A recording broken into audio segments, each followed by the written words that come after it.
All right, before we talk about calculus and area, we're actually going to talk about physics and area first. Okay, so we're going to start with that, and then we're going to ease into calculus. So let's start with physics as our first example. All right, this has to do with units and how things work, especially as you're going from different units within velocity and distance and acceleration. All right, suppose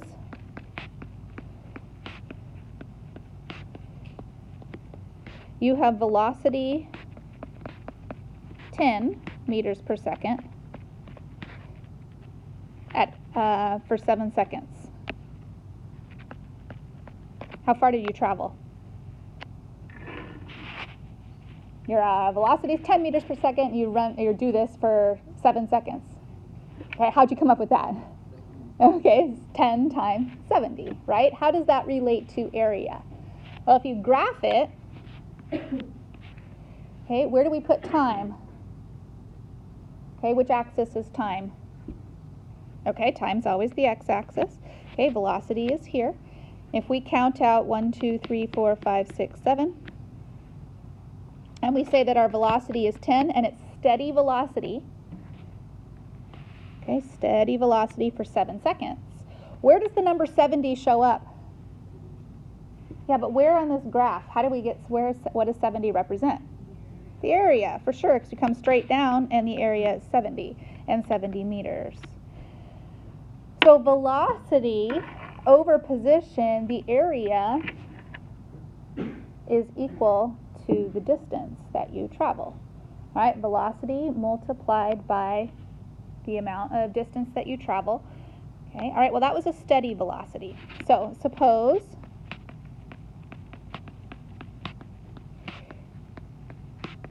you have velocity that starts out at 10, but that keeps getting faster. 10 plus t meters per second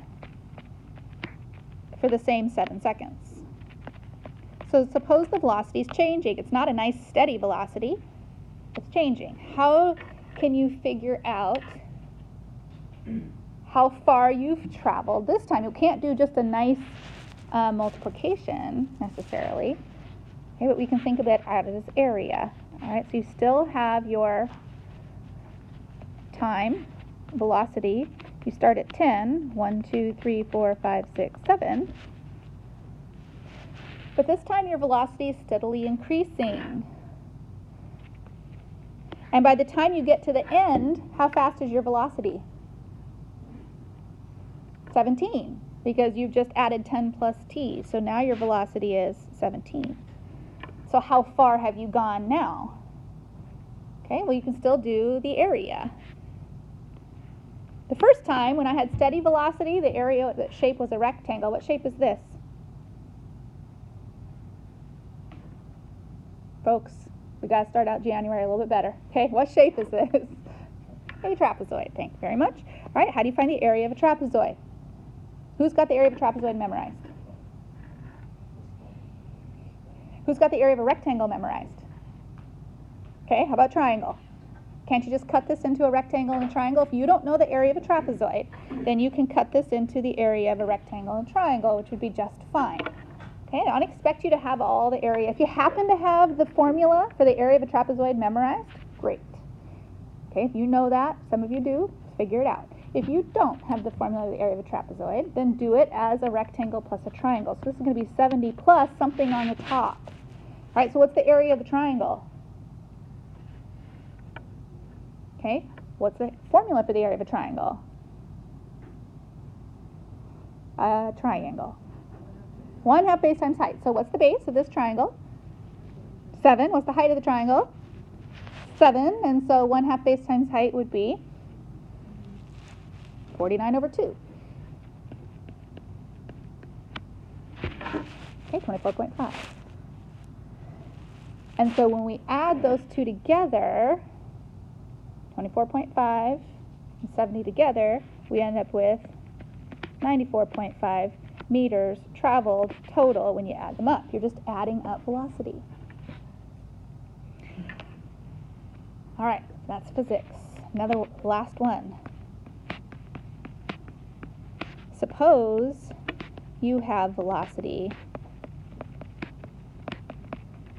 10 plus t squared meters per second at the same 7 seconds.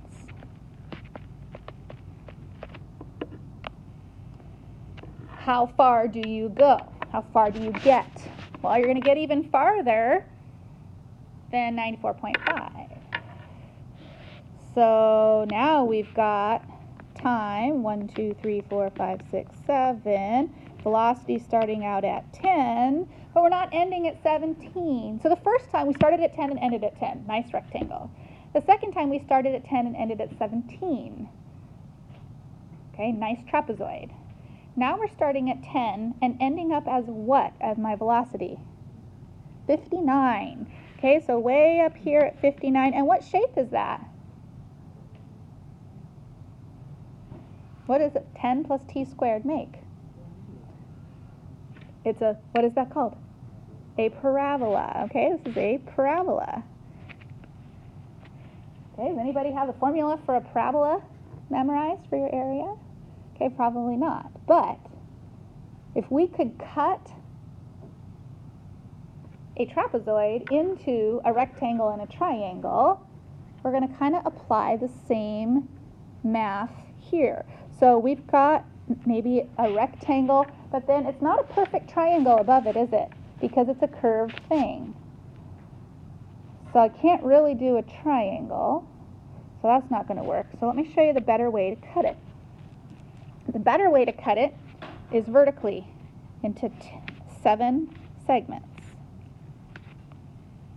like that.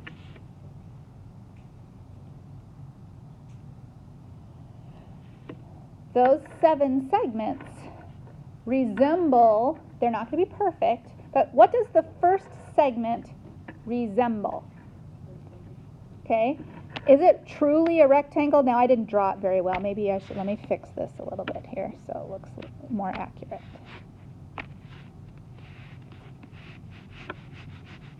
Okay, so yeah, whatever. All right, is it really a rectangle? What is it? What's it like? It's another trapezoid, or like a trapezoid. It's not exactly a trapezoid because the top is still curvy, but it's a skinny trapezoid. And the one next to it is a skinny trapezoid, and the one next to that is a skinny trapezoid. But they're not perfect trapezoids. All right? What we're going to do is we're going to start with the easiest shape. The easiest shape is a rectangle.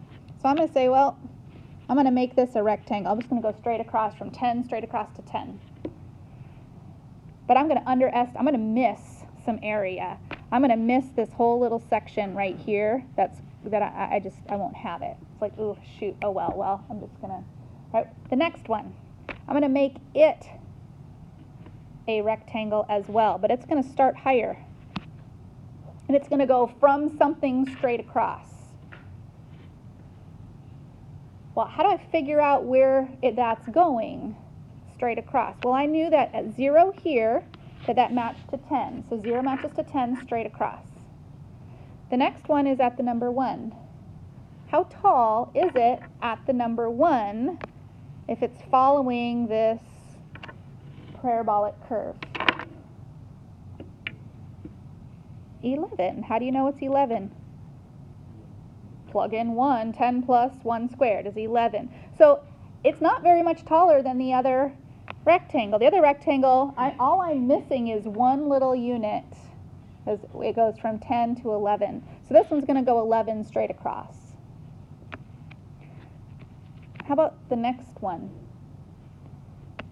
How tall is that one? Okay, 10 plus 2 squared, 14. So that's a little bit taller yet. Okay, how tall is the next one? 10 plus 3 squared, so that's 19, so that's taller still. And the next one based on 4 is 10 plus 4 squared. Okay, 26. And then 5, 10 plus 5 squared, 35. So the gap is getting larger and larger and larger every time. Number 6, 10 plus 6 squared. Okay, that's 10, so that's 46 straight across. And then the last one we knew was 59 all the way up here. Okay. The farther I go, there's a bigger gap. All right, well, I'm going to estimate. I want to try and figure out how far in the distance I've traveled. So I'm going to figure out how many rectangles now do I have. If we're chopping off the top pieces, how many total rectangles do I have? 7. Okay, what's the area of the first rectangle? 10 times 1. Okay, so this one's 10.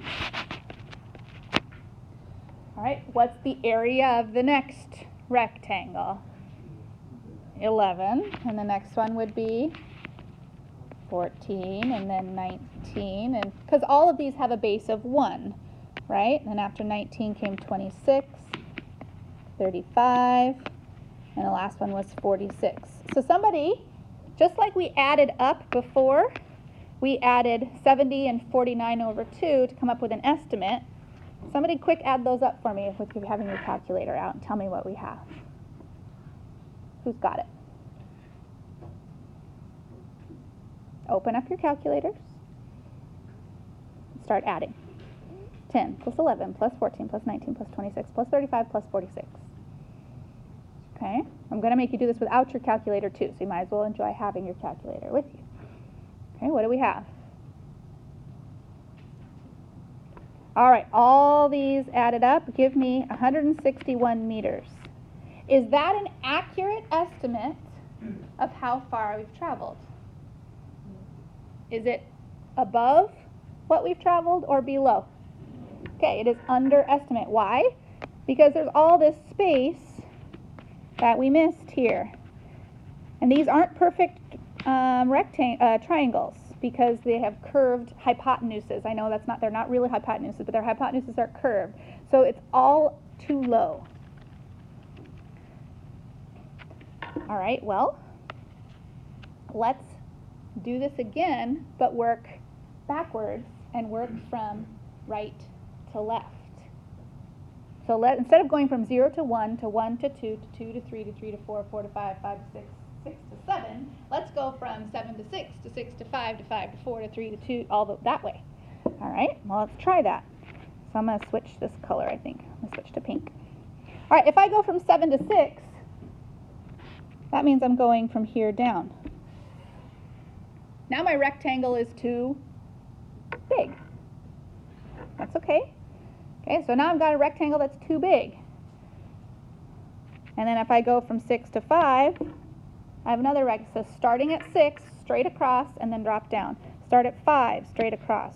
Start at 4, straight across. 3 to 2 to 1. These are all overestimates. But if I add all them up, let's see what we get. So going the other way, the biggest rectangle would be an area space. The whole thing would have 59. Ooh, that was not good. And the next one would be 46, and the next one would be 35, and the next one would be 26, and the next one would be 19. And the next one would be 14, and the next one would be 11. Okay, add up those numbers. Okay, 59 to 46 to 35 to 26 to 19 to 14 to 11. So the difference is when I went from left to right, I was using all the smaller rectangles. I started with number 10 and I ended with 46. When I'm going the other direction, I'm starting with all the bigger rectangles going from 59 all the way down, but I'm not using 10. All right, what do we have for those? 210 meters. So what do you think is reasonable? We know that 160 is too low, 210 is too high. So what might a reasonable guess or an estimate be of how far you travel on this velocity? Somewhere in there, maybe 190-ish, 187. Okay, finding the average. somewhere in between. All right, this method of estimation is setting the groundwork for what calculus can do for us. We're starting with physics. The one I did in yellow is called an LRAM. Okay, what that stands for is left rectangular approximation method. Okay, left rectangular approximation method.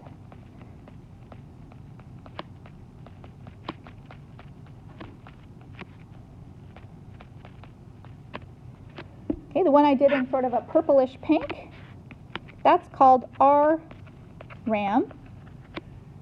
That is called the right rectangular approximation method.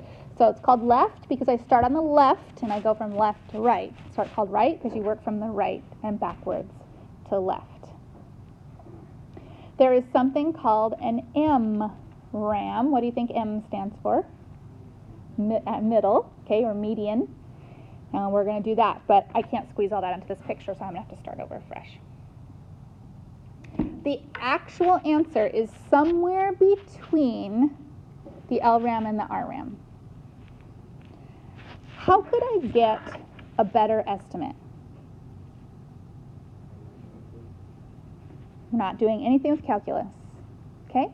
How could I make this a better estimate? Because right now I've either lost a bunch of space or I've got too much space. How could I do this better? Any ideas? How many rectangles do I have?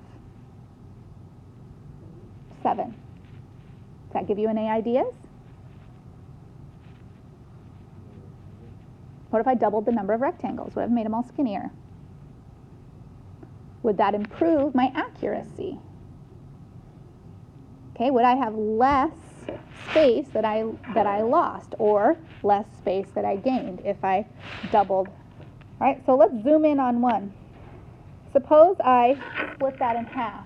If I split every single rectangle in half. Okay, how would that work? Well, let me try and figure out kind of where the middle is. Let's say maybe about right here. Let's split that in half. What if I made my rectangle right there? Well, it's too low. I'm missing all of this space, but it's too high. I've gained all of that space. Might that be a better estimate? Because even though you are losing some, you're gaining some, and you get better, closer off if you split them in half. Okay, more rectangles down the middle give you a better estimate. So we're going to try this again, splitting our rectangles in half. Okay, here we go. Let's do, switch colors here.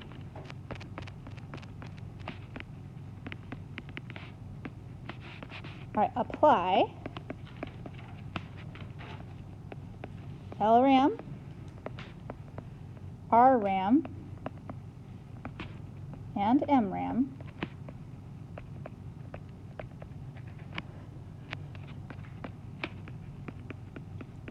to f of x equals 8 minus x cubed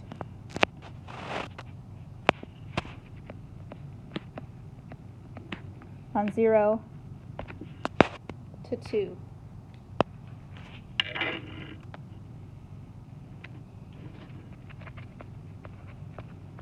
Use 4 rectangles.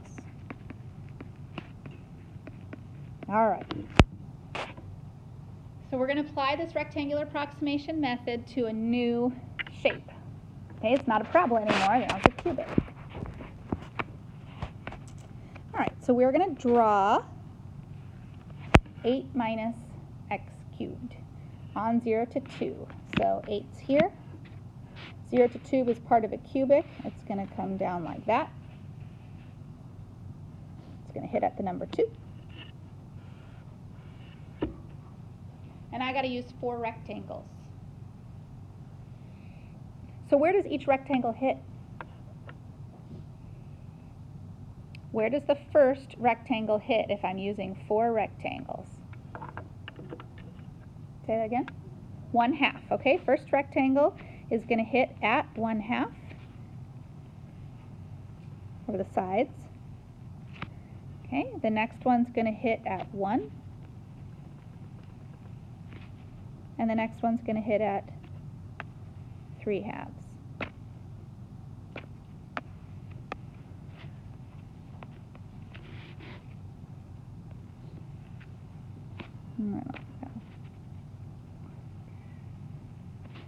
All right.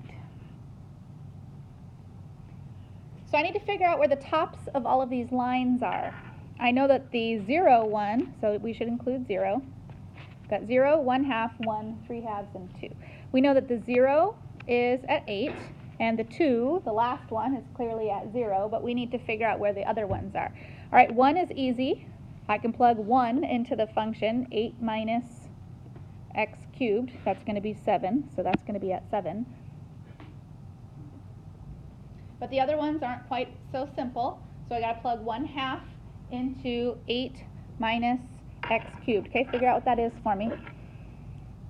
Plug 1/2 into 8 minus x cubed. I don't mind if you give me a decimal. I prefer fraction, but decimal will be okay. And somebody else could be plugging in 3/2 into it and figure it out for me. So we need our heights. We need the heights all the way across for our intervals. All right, what do we have for the first one? 7.875. Very good. So let me zoom in on that. 7.875. Okay, Lucas, you got the last one for me, or the other one? Okay. Should be not too hard to change it to the second one. Yeah. Oh, you have it already, Cassie? Okay. 4.625. Okay, thanks. All right. So we're going to apply LRAM.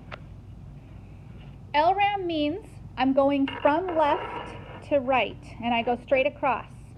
So when I do LRAM here,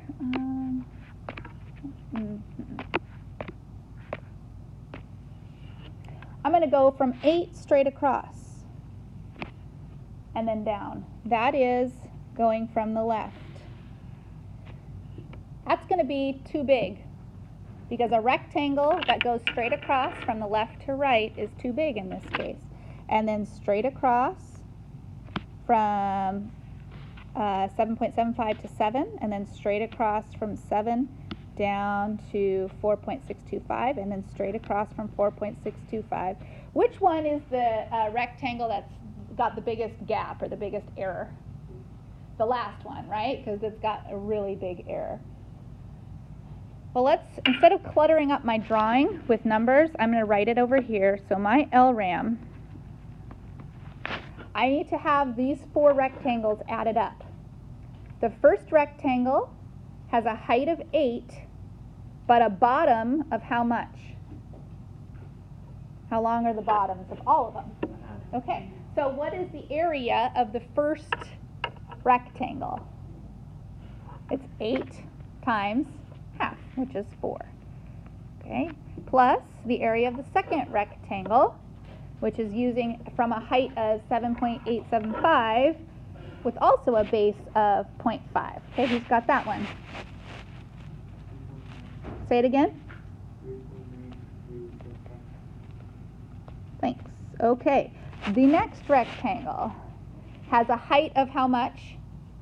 7 with a base of, okay, so I can do that one in my head, 3.5. And the last rectangle has a height of 4.625 with a base of 0.5 again. And so that's going to be 2.3125. Okay, let's get a total for that. 4 plus 3.9375 plus 3.5 plus 2.3125. What does that all add up to be?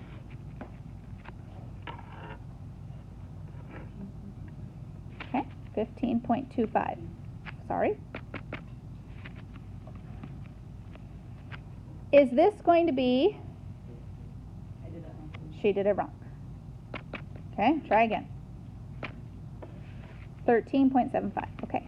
Is this going to be too much, too little, just right? Too much. Okay, why? Because this graph is decreasing. And when you go from left to right, all of your rectangles are going to be higher than normal. All right, so let's do from right to left. Let's do the RRAM. I'll do it. I don't like that color. Okay, we're going to do RAM this time.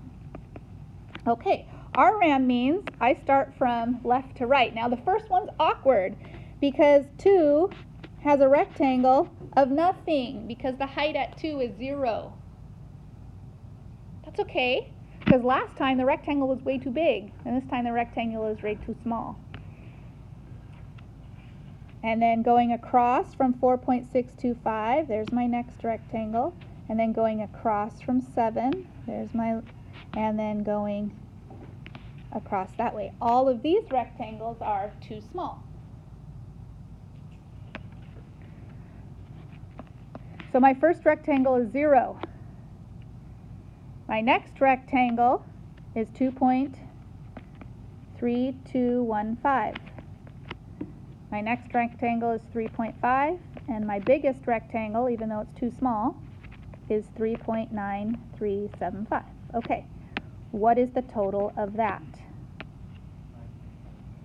Say that again? Okay. We know that that is too small because going from left to right here, I'm going to have all rectangles that are too small. So the actual answer is somewhere in the middle. Okay, grab your calculator. And go to functions and put in 8 minus x cubed. Okay.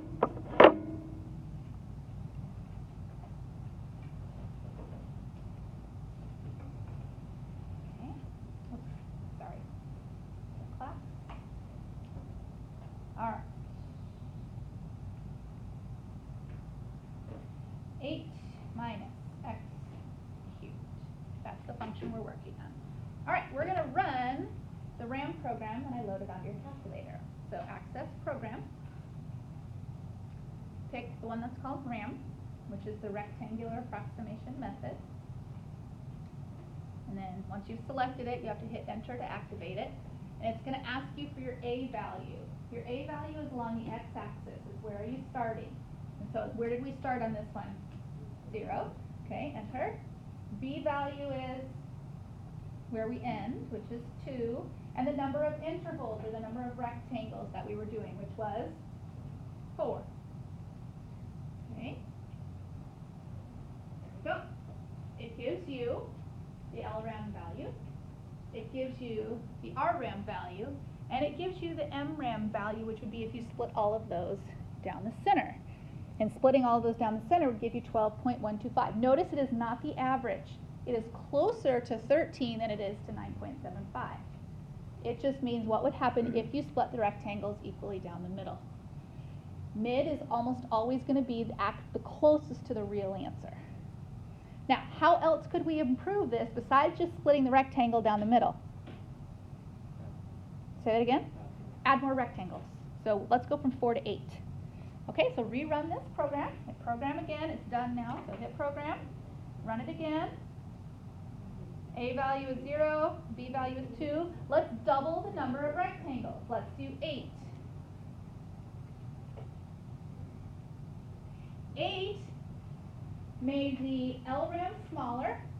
It made the RRAM bigger.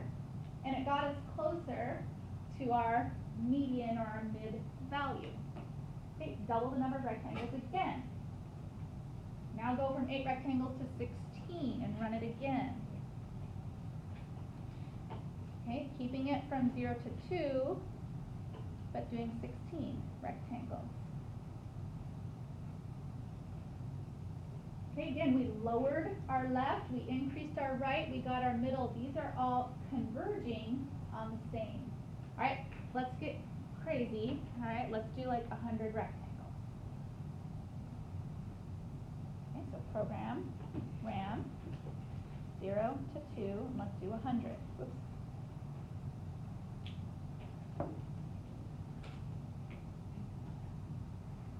And you might have to let the calculator sit and think about that for a little bit. Okay.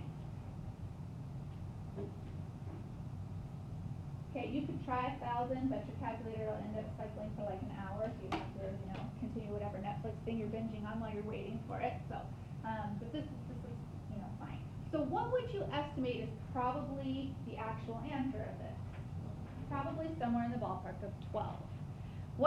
have to do is prove to me you know how to do this by hand. Okay? So a small number of rectangles with a decent function that's not very complicated. Then you'll be doing this with complicated functions with larger numbers of intervals. And then you get to use your calculator and use the program. Okay? You'll also need to be able to tell me if it's going to be too high or too low, and why. Okay, will the LRAM be too high? It all depends on if the function is increasing or decreasing. Okay, if the function is increasing, then all of the LRAMs are going to be too small. If the function is decreasing, all of the LRAMs are going to be too big. You have to be able to argue and just say it's going to be, the LRAM will be too much because, and you have to tell me what, because based on the behavior of the function. So your homework will specify whether or not you can or can't use your calculator, if you're going left or right, and then lastly, if you are, how many of those intervals you're doing. Okay, last thing, let's go back to our notes a minute. Okay, I do need you to have your calculators out, but we're not going to run the program. How do you do an MRAM by hand? Okay, well, where is the middle here? Point what? 0.25. Plug 0.25 into this cubic function and tell me what you get, please. Okay, plug 0.25 into 8 minus x cubed and tell me what you end up with. So if this is 0.25, somewhere between, it's going to be between 8 and 7.875. What is it? 7 point what? Okay, 7.8, I heard 4.3, so I'll take that. Okay, that means your rectangle will be somewhere in between. The area is still 0.5. It's not 0.25. 0.25 is just where you found your crossbar at.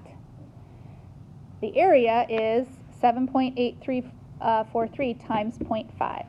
All right, what about the next one? The next one's going to be at 0.75. Can you plug 0.75 into that function for me?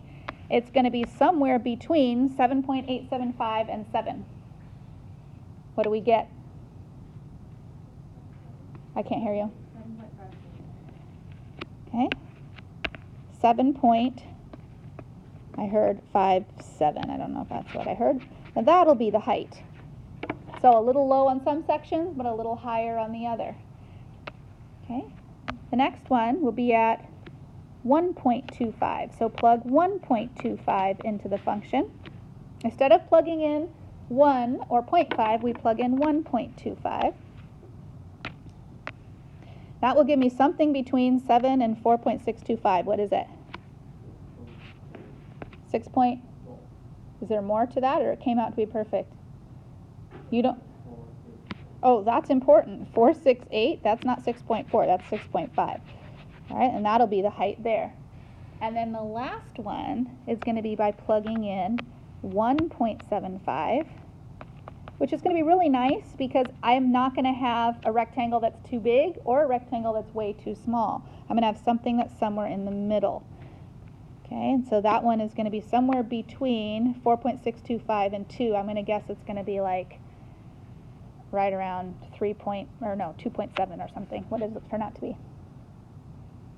8 minus 1.75. Ooh, I said 2.7, didn't I? All right, and that would give you the height there. And that's how you do that by hand without running a program. All right, if you're stuck with this, come see me before school tomorrow, but hopefully this will be just a bunch of areas, bunch of rectangles.